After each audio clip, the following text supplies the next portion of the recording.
Hi everyone, welcome back to David at Go To Hobbies. I want to talk to you about doing it again, aren't I? These they get everywhere.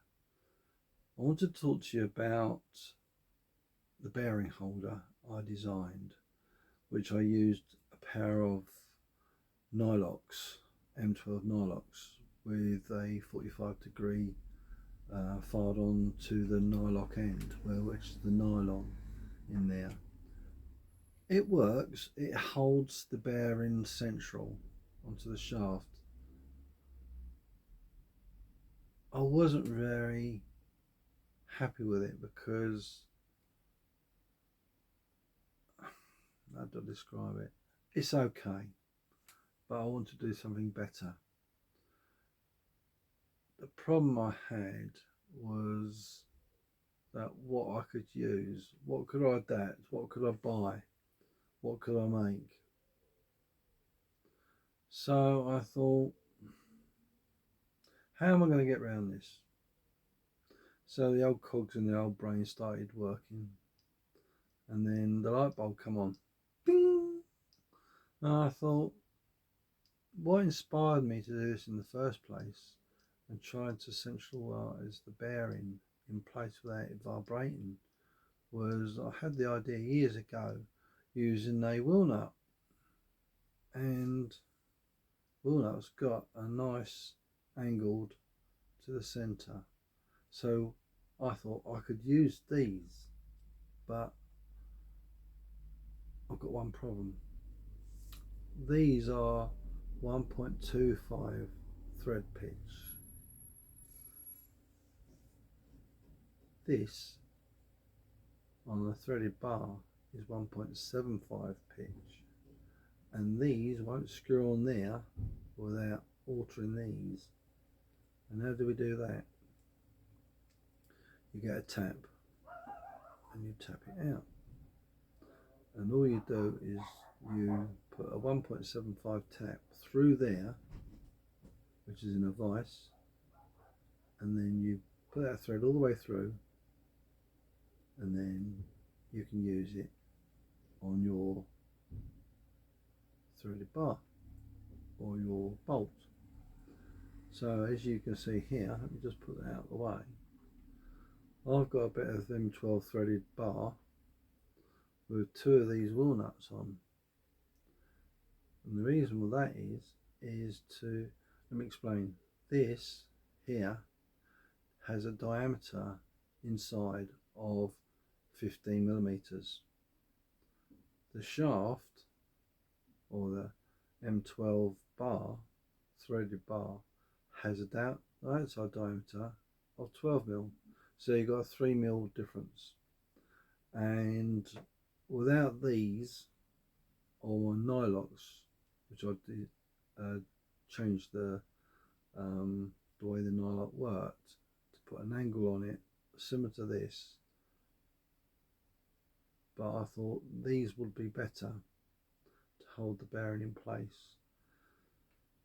Like everything, you've got to work this out. What is best for you? This is best for me. This is what I think will work. And the reason I think it will work better than anything else is because these cones, that angle goes right to almost to the thread. Allow me to show you what I'm talking about. If you can see this here, yeah, that cone effect goes almost right down to the thread, and it's basically, there's, I don't know, a mil there, millimeter thickness at the very end.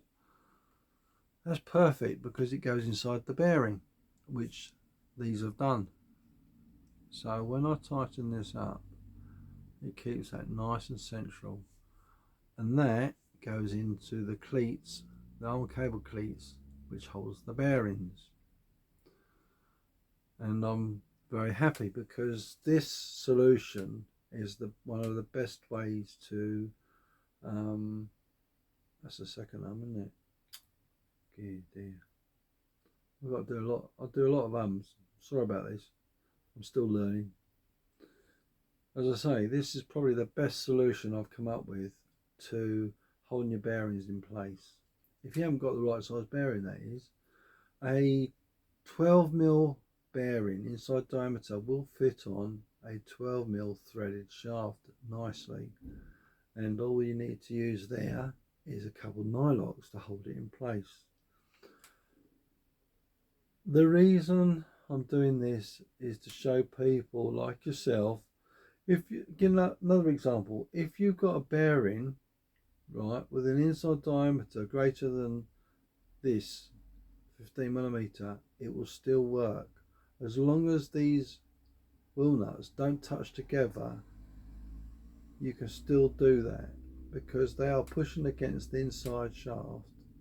You can tighten it up and lock it in place, but I would put a nylock on either end on your shaft just to make sure it doesn't move.